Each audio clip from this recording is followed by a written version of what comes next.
ಹರಿ ಓಂ ನಮಸ್ತೆ. ನಾನು ನಿಮ್ಮ ಪ್ರೀತಿಯ ಆಶಿಕ್ ಅಗ್ರಿಸ್ಟಾರ್ಸ್ ಚಾನೆಲ್.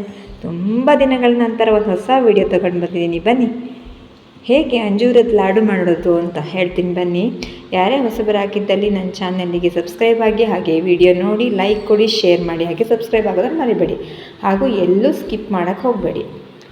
ಬನ್ನಿ. ಮೊದಲಿಗೆ ನೋಡಿ, ಎಲ್ಲ ರೀತಿಯಾದಂಥ ಡ್ರೈ ಫ್ರೂಟ್ಸ್ ಹಾಕಿದ್ದೀನಿ ನಾನು. ಅದರೊಳಗೂ ಕೆಲವೊಂದು, ಎಲ್ಲದೂ ಅಲ್ಲ, ಸಾಮಾನ್ಯವಾಗಿ ಇದು ಸಕ್ಕರೆ ಕಾಯಿಲೆ ಇರೋರಿಗೂ ಒಳ್ಳೆಯದು. ಜಾಸ್ತಿ ಸಕ್ಕರೆ ಕಾಯಿಲೆಗೆ ಯೂಸ್ ಆಗಿರುವಂಥದ್ದನ್ನೇ ನಾನು ಮಾಡಿರೋವಂಥದ್ದು. ಇದು ನೋಡಿ, ಸೂರ್ಯಕಾಂತಿ ಬೀಜ, ಬಾದಾಮಿ, ಹಾಗೆ ವಾಲ್ನಟ್, 3 ಐಟಮ್. ಇದೆಲ್ಲ ಸಾಮಾನ್ಯವಾಗಿ ಮಧುಮೇಹ ಹೊಂದಿರುವಂತಹ ಇದ್ದವ್ರಿಗೆ ತುಂಬ ಒಳ್ಳೆಯದು. ಅಂದರೆ ಡ್ರೈ ಫ್ರೂಟ್ಸ್ ಅಂದ ತಕ್ಷಣ ತುಂಬ ವೆರೈಟಿ ಡ್ರೈ ಫ್ರೂಟ್ಸ್ ಬರುತ್ತೆ. ಪಿಸ್ತಾ ಹಾಕ್ಬೋದು, ತುಂಬ ರೀತಿಯಾದಂಥದ್ದಿದೆ. ಆದರೆ ನಾನು ಅದಕ್ಕೆ ಚೂಸ್ ಮಾಡಿ ಹಾಕಿದ್ದೀನಿ. ಹಾಗೆ ಚೀನಿ ಬೀಜ ಸಹಿತ ಮಧುಮೇಹದವ್ರಿಗೆ ತುಂಬ ಒಳ್ಳೆಯದು. ಅದಕ್ಕೋಸ್ಕರ ಅದನ್ನು ಯೂಸ್ ಮಾಡಿದ್ದೀನಿ. ಅದನ್ನು ಚೆನ್ನಾಗಿ ಹುರ್ಕೋಬೇಕು. ಯಾವುದೇ ತುಪ್ಪ ಬೇಡ, ಎಣ್ಣೆ ಬೇಡ, ಏನೂ ಬೇಡ, ಡ್ರೈ ಆಗಿ ಹುರ್ಕೋಬೇಕಾಗತ್ತೆ. ಇದನ್ನು ಚೆನ್ನಾಗಿ ಡ್ರೈಯಲ್ಲಿ ಹುರ್ಕೊಳ್ಳಿ. ಹೇಗೆ ಅಂದರೆ ಸಣ್ಣ ಊರಲ್ಲೇ ಹುರ್ಕೊಬೇಕು. ನಾನು ಹೇಳಿದ್ನಲ್ಲ, ಇದು ಶುಗರ್ನವರಿಗಂತೂ ತುಂಬ ಒಳ್ಳೆಯದಾಗಿದೆ. ಅದನ್ನು ಚೆನ್ನಾಗಿ ಹುರ್ಕೊಳ್ಳಿ. ಸಾಮಾನ್ಯವಾಗಿ ಸ್ವಲ್ಪ ಬಿಸಿ ಆದರೆ ಅಂತಲ್ಲ, ಆ ಬಾದಾಮಿ ಸಿಪ್ಪೆ ಇರುತ್ತಲ್ಲ, ಸಿಪ್ಪೆ ಇಳಕಕ್ಕೆ ಬರಬೇಕು, ಆ ಥರ ಹುರ್ಕೊಬೇಕು. ನೋಡಿ, ಆ ಬಿಳಿ ಭಾಗ ಕಾಣಬೇಕು, ಆ ಥರ. ಕೆಲವರು ಈ ಸಿಪ್ಪೆ ತೆಗಿಬೋದು, ಸಿಪ್ಪೆ ತೆಗೆದ್ರೂ ಒಳ್ಳೆಯದೇ. ನಾನು ಸಿಪ್ಪೆ ತೆಗಿಲಿಲ್ಲ. ನಿಮಗೆ ಹುರಿಯೋದು ಎಷ್ಟು ಹುರಿಬೇಕು ಅಂತ ನಾನು ನಿಮ್ಗೆ ಮಾಡಿದ್ದೀನಿ. ಇಷ್ಟು ಸಿಪ್ಪೆ ಇದಾಗೋ ತನಕ ಹುರ್ಕೊಳ್ಳಿ. ನೆಕ್ಸ್ಟು ಅಂಜೂರ ಇರುತ್ತಲ್ಲ, ಅಂಜೂರ ಶುಗರ್ನವ್ರಿಗೆ ಒಳ್ಳೇದಲ್ಲ ಅಂತಾರೆ. ಬಟ್ ಏನು ಗೊತ್ತಾ, ಅದರಲ್ಲಿ ಸ್ವೀಟ್ ಇರಲ್ಲ. ತುಂಬ ಹಣ್ಣಾಗಬೇಕು, ತುಂಬ ಸ್ವೀಟ್ ಆದರೆ ಮಾತ್ರ, ಸ್ವೀಟ್ ಇರಲ್ಲ. ಅದನ್ನು ಹೆಚ್ಚಿ ಇಟ್ಕೊಬೇಕು ಒಂದು ಕಡೆ. ನೆಕ್ಸ್ಟು ನಾನು ಡ್ರೈ ಫ್ರೂಟ್ಸ್ ಅಷ್ಟು ಹುರ್ಕೊಂಡಿದ್ನಲ್ಲ, ಚೀನಿ ಬೀಜ, ಹಾಗೆ ಸೂರ್ಯಕಾಂತಿ ಬೀಜ, ಬಾದಾಮಿ, ಆಮೇಲೆ ವಾಲ್ನಟ್, ಅದನ್ನು ಪುಡಿ ಮಾಡ್ಕೊಬೇಕು ಮಿಕ್ಸಿ ಜಾರಲ್ಲಿ. ಹಾಗೆ ಆ ಪುಡಿಗೆ ಅಂಜೂರದ ಹಣ್ಣು ಹಚ್ಕೊಂಡಿರುವಂಥದ್ದು, ಹಾಗೆ ದ್ರಾಕ್ಷಿ ಇರುತ್ತಲ್ಲ, ಅಂದರೆ ದ್ರಾಕ್ಷಿ ಸ್ವಲ್ಪ ಹಾಕಿದರೆ ಏನು ತೊಂದರೆ ಇಲ್ಲ. ಸ್ವಲ್ಪ ದ್ರಾಕ್ಷಿ ಹಾಕಿ ಅದನ್ನು ಸಹಿತ ರುಬ್ಕೋಬೇಕಾಗುತ್ತದೆ. ಇದನ್ನು ನಾವು ಯಾವುದೇ ನೀರು ಹಾಕದೆ ರುಬ್ಕೋಬೇಕು. ನೀರು ಹಾಕಿದ ತಕ್ಷಣ ತುಂಬ ನಾವು ಇದನ್ನು ಉಂಡೆ ಮಾಡೋದಕ್ಕೆ ತುಂಬ ಟೈಮ್ ತಗೊಳುತ್ತೆ. ಬಟ್ ಏನೂ ನೀರು ಹಾಕ್ತೆ, ಅದರಲ್ಲೇ ಅಂಜೂರದಲ್ಲೇ ನೀರಿನ ಅಂಶ ಇರುತ್ತಲ್ಲ, ಆ ನೀರಿನ ಅಂಶದಲ್ಲೇ ರುಬ್ಕೋಬೇಕಾಗುತ್ತದೆ. ನಂತರ ಒಂದು ಬಾಣಲೆಗೆ ಒಂದು 150 ಗ್ರಾಮು ಅಥವಾ 100 ಗ್ರಾಮ್ ಆದರೂ ಸಾಕಾಗುತ್ತೆ. ಯಾಕಂದರೆ ಇದು ಶುಗರ್ನಲ್ಲಿ ಇದ್ದವ್ರಿಗೆ ತುಂಬ ಒಳ್ಳೆಯದು ಅಂತಂದರೆ, ತುಂಬ ಅತಿಯಾಗಿ ಬೆಲ್ಲ ಬೇಡ.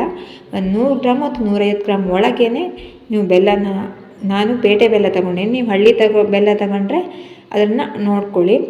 ನಾನು 100-150 ಗ್ರಾಮ್ ಒಳಗೆ ತೊಗೊಂಡಿದ್ದೀನಿ ಬೆಲ್ಲನ. ಅದಕ್ಕೆ ನೆನೆಯೋಷ್ಟು ನೀರು ಹಾಕಿ ಪಾಕ ಬರುವವರೆಗೆ ಇಟ್ಟಿದ್ದೀನಿ ಒಲೆ ಮೇಲೆ. ನೋಡಿ, ಪಾಕ ಸುಮಾರು ಒಂದು ಎಳೆ ಪಾಕ ಬರುತ್ತೆ ಅಂತ ಇದ್ದಾಗ, ಆ ಎಳೆ ಪಾಕ ಬರೋವರೆಗೂ ಕುದಿಸ್ಕೊಬೇಕು. ಸುಮಾರು ಎಳೆ ಪಾಕ ಬಂತು ಅನ್ನೋವಾಗ ನಾವು ಬೀಸ್ಕೊಂಡಿರುತ್ತಲ್ಲ, ಅದನ್ನು ಹಾಗೆ ಹಾಕಬೇಕಾಗತ್ತೆ. ಚೆಂದ ಮಾಡಿ ಹಾಕಿ ನಾವು ಮಿಕ್ಸ್ ಮಾಡಬೇಕಾಗತ್ತೆ. ಎಲ್ಲ ಚೆಂದ ಮಾಡಿ ಬೆಲ್ಲ ಜೊತೆಗೆ ಬೆರಿಬೇಕು. ನಾನು ನಿಮ್ಗೆ ಹೇಳಿದ್ದೆ ಅಲ್ವಾ, ಏನು ಇವರು ಬೆಲ್ಲ ಹಾಕಿ ಶುಗರ್ನವ್ರಿಗೆ ಒಳ್ಳೆಯದು ಅಂತ ಇದ್ದಾರೆ ಅಂತ ತಿಳ್ಕೊಂಡಿದ್ದೀರಾ ನೀವು. ಅದಕ್ಕೆ ಹೇಳಿದ್ದು ನಾನು ಈ ವಿಡಿಯೋನ ಎಲ್ಲೂ ಸ್ಕಿಪ್ ಮಾಡಬೇಡಿ, ಸ್ಕಿಪ್ ಮಾಡದೆ ವಿಡಿಯೋ ನೋಡಿ ಅಂತಿದ್ದೀನಿ. ಯಾಕಂದರೆ ಮನುಷ್ಯನ ದೇಹಕ್ಕೆ ನಾವು ಬೆಲ್ಲ ಅನ್ನೋ ಚೂರು ಹೋಗದೆ ಹೋದರೆ ಬೆಳವಣಿಗೆಗೆ ಬರಲ್ಲ. ಹೌದು, ಮಧುಮೇಹದವ್ರು ನಾವು ಸಕ್ಕರೆ ತಿನ್ನಬಾರ್ದು, ಬೆಲ್ಲ ತಿನ್ನಬಾರ್ದು ಅಂತ ಅಂತೀವಿ. ಹಾಗಂತ ಅವ್ರು ಏನು ತಿನ್ನೋದೇ ಇಲ್ಲ ಅಂತೇನಿಲ್ಲ. ಎಷ್ಟೋ ಒಂದು ಹಣ್ಣಲ್ಲಿ ಸಹಿತ ನಮಗೆ ಆ ಬೆಲ್ಲದ ಅಂಶ ಇರುತ್ತೆ, ಸಕ್ಕರೆ ಅಂಶ ಇರುತ್ತೆ. ಇದೇನು ನಾವು ಡೈಲಿನೇ ತಿನ್ನಬೇಕು ಅಂತಿಲ್ಲ. ವಾರಕ್ಕೆ 1 ಅಥವಾ 2 ಈ ಥರ ಉಂಡೆನ ತಿಂದರೆ ಆರೋಗ್ಯಕ್ಕೂ ಒಳ್ಳೆಯದು. ಹಾಗೆ ಅವ್ರಿಗೇನಂದರೆ ರಕ್ತ ತುಂಬ ಟೆಸ್ಟ್ ಮಾಡಿದಾಗ ತೆಗಿತಾ ಇರ್ತಾರೆ, ಆವಾಗ ರಕ್ತದ ಉತ್ಪತ್ತಿ ಸಹಿತ ಆಗಬೇಕಲ್ವ. ಅದಕ್ಕೋಸ್ಕರ ಈ ಥರ ಉಂಡೆ ಮಾಡಿ ನಾವು ವಾರಕ್ಕೆ 1-2 ತಿಂದರೆ ರಕ್ತನೂ ಉತ್ಪತ್ತಿ ಆಗುತ್ತೆ. ಡೈಲಿ ತಿಂದರೆ ಯಾರಿಗೂ ಒಳ್ಳೆಯದಲ್ಲ. ಡ್ರೈ ಫ್ರೂಟ್ಸ್ ಇಷ್ಟ ಅಲ್ಕೊಂಡು ಡೈಲಿ ನಾವು 1 kg ಗಟ್ಟಲೆ ತಿಂದರೆ ಯಾರಿಗೆ ತಾನೇ ಹೆಚ್ಚಾಗುತ್ತೆ ಅಲ್ವಾ. ಆವಾಗ ಪ್ರೋಟೀನ್ ಅತಿ ಆಗುತ್ತೆ. ನೋಡಿ, ನಾನೀಗ ಅದನ್ನು ಮಗ್ಚಿದ್ದೀನಿ. ನಾನು ಯಾವುದೇ ರೀತಿಯಂತ ಎಕ್ಸ್ಟ್ರಾ ಮತ್ತೇನು ಆ್ಯಡ್ ಮಾಡಿಲ್ಲ. ನೋಡಿ, ಸುಮಾರು ತಳ ಬಿಡೋವರೆಗೂ ಬರಬೇಕು. ಅದು ಏನು ನಾನು ಎಕ್ಸ್ಟ್ರಾ ಹಾಕಿಲ್ಲ. ಆದರೆ 1-2 ಸ್ಪೂನು ಚಮಚ ತುಪ್ಪನ ಹಾಕ್ಕೊಳ್ಳಿ. ತುಪ್ಪನೂ ಜಾಸ್ತಿ ಬೇಡ ಅದಕ್ಕೆ ಹೇಳೋದು, ನಮಗೆ ಡ್ರೈ ಫ್ರೂಟ್ಸು ಮತ್ತು ಅಂಜೂರ ಮಾತ್ರ ಖರ್ಚು ಅಂತ ಹೇಳ್ಬೋದು. ಸಾಮಾನ್ಯ ಇದು ಉಂಡೆ ಕಟ್ಟ ಬರೋ ಥರ ಗೊತ್ತಾಗುತ್ತೆ ನಮಗೆ, ನಾವು ನೋಡ್ಬೋದು. ಯಾಕಂದರೆ ಈಗ ನಾವು ಬರ್ಫಿ ಗಿರ್ಫಿ ಎಲ್ಲ ಮಾಡೋದಾದರೆ ಹದ ತಪ್ಪು ಹೋದರೆ ಹಾಳಾಗುತ್ತೆ ಅಂತ ಹೇಳ್ಬೋದು. ಇದೇನು ಹಾಗಿಲ್ಲ, ಹದ ಏನು ತಪ್ಪಲ್ಲ, ನಾವು ನೋಡ್ತಾ ಇರ್ಬೋದು. ಸೊ ಎಳೆ ಪಾಕ ತಗೊಂಡು ನಾವು ಅದಕ್ಕೆ ಹಾಕಿ ಮಗ್ಚ್ತಾ ಇರಬೇಕು. ನೋಡಿ, ಇದು ಸಾಮಾನ್ಯ ಉಂಡೆ ಕಟ್ಟೋ ಹದಕ್ಕೆ ಬರ್ತಾ ಇದೆ. ಸೊ ನೋಡಿ, ಉಂಡೆ ಕಟ್ಟೋ ಹದಕ್ಕೆ ಬರ್ತಾ ಇದೆ ನೋಡಿ. ಇದನ್ನು ಯಾವುದೇ ರೀತಿಯೂ ಬುಡನೂ ಸಹಿತ ಹಿಡಿಯಲ್ಲ, ನಾವು ಕೈ ಮಗ್ಚ್ತಾ ಇರಬೇಕಷ್ಟೆ. ಸೊ ಉಂಡೆ ಕಟ್ಟೋ ಹದಕ್ಕೆ ನೋಡಿ, ಈಗ ಆಲ್ಮೋಸ್ಟ್ ರೆಡಿಯಾಗಿದೆ. ಅದಕ್ಕೆ ಹೇಳೋದು, ನಾವು ಪ್ರೋಟೀನ್ಯುಕ್ತ ಆಹಾರನ ನಾವು ಮನೆಯಲ್ಲೇ ತಯಾರಿಸ್ಕೋಬೋದು. ಎಲ್ಲದನ್ನು ನಾವು ಬೇಕ್ರಿಗೆ ತರ್ತೀವಿ, ಇಲ್ಲ ನಾವು ಅಂಗಡಿಲಿ ತರ್ತೀವಿ ಅಂತ ಅನ್ಕೋತಾ ಇರಬಾರ್ದು. ನಾವು ಇದ್ದಿದ್ದನ್ನು ಬಳಸ್ಕೊಳ್ಳೋದನ್ನು ನಾವೇ ಕಲಿಬೇಕಾಗತ್ತೆ.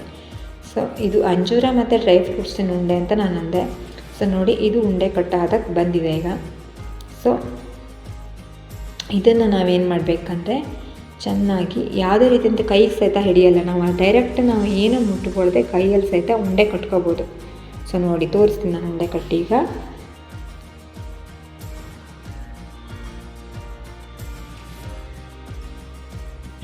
ನೋಡಿ, ಇಷ್ಟು ಚೆನ್ನಾಗಿ ಉಂಡೆ ಕಟ್ಟಕ್ಕೆ ಬರ್ತಾಯಿದೆ. ಯಾವುದೇ ರೀತಿಯಾದ ಕೈಗೆ ಸಹಿತ ಅಂಟ್ತಾ ಇಲ್ಲ. ಚೆನ್ನಾಗಿ ರೌಂಡವಾಗಿ ಉಂಡೆ ಕಟ್ಬೋದು. ಇಲ್ಲ ಮಕ್ಕಳಿಗೆ ಯಾವ ಶೇಪಲ್ಲಿ ಇಷ್ಟ ಅಥವಾ ನಾವು ಮೊಟ್ಟೆ ಹಾಕೋದು ಸಹಿತ ಉಂಡೆ ಮಾಡ್ಬೋದು. ಸೊ ನಾನು ರವೆ ಉಂಡೆ ಥರ ಮಾಡಿದ್ದೀನಿ. ಸೊ ಅದೇ ನಾವು ಮಕ್ಕಳಿಗೆ ಅಟ್ರಾಕ್ಟ್ ಆಗಿರಬೇಕಲ್ವಾ. ಸೊ ಅದಕ್ಕೋಸ್ಕರ ಬಿಳಿ ಎಳ್ಳಿತ್ತು. ಇಲ್ಲಾಂದರೆ ಮಕ್ಕಳಿಗೆ ಕಲರ್ ನೋಡಿ ನನಗೆ ಬೇಡ ಅಂತ ಮುಖ ಮುರಿತಾರೆ. ಅದಕ್ಕೋಸ್ಕರ ಇದನ್ನು ಡಿಫ್ರೆಂಟಾಗಿ ನಾವು ಮಾಡ್ಬೋದು. ಸೊ ಅದನ್ನು ಬಿಳಿ ಎಳ್ಳು ಜೊತೆಗೆ ನಾನು ಒಂದು ಸರಿ ರೋಲ್ ಮಾಡಿದೆ. ಸೊ ಸ್ಟೈಲಿಶ್ ಆಗು ಕಾಣುತ್ತೆ, ಮಕ್ಕಳು ಸಹಿತ ಖುಷಿಯಿಂದ ತಿಂತಾರೆ, ಕಲರ್ಫುಲ್ಲಾಗಿ ಸಹಿತ ಕಾಣುತ್ತೆ. ಸೊ ಈ ಥರ ನಾವು ಮಕ್ಕಳಿಗೂ ಕೊಟ್ಟರೆ ತುಂಬ ಖುಷಿಯಾಗಿ ತಿಂತಾರೆ. ಆರೋಗ್ಯಕ್ಕೆ ಸಹಿತ ತುಂಬ ಒಳ್ಳೆಯದು. ಒಂದು ಸರಿ ನೀವು ಟ್ರೈ ಮಾಡಿ ನೋಡಿ, ಹಾಗೆ ಕಾಮೆಂಟ್ ಬಾಕ್ಸಲ್ಲಿ ತಿಳಿಸಿ. ಓಕೆನಾ? ನೀವು ತಿಳಿಸಿ. ನನ್ನ ಚಾನಲ್ಗೆ ಯಾರೇ ಹೊಸಬರಾಗಿದ್ದು ಸಹಿತ ಸಬ್ಸ್ಕ್ರೈಬ್ ಆಗಿ. ಹಾಗೆ ಈ ಥರ ರೆಸಿಪಿನ ಮಾಡಿ ಸಹಿತ ನೀವು ಕಾಮೆಂಟ್ ಬಾಕ್ಸಲ್ಲಿ ನನಗೆ ತಿಳಿಸ್ಬೋದು. ಟ್ರೈ ಮಾಡಿ ನೋಡಿ, ಆಯಿತಾ? ಧನ್ಯವಾದಗಳು.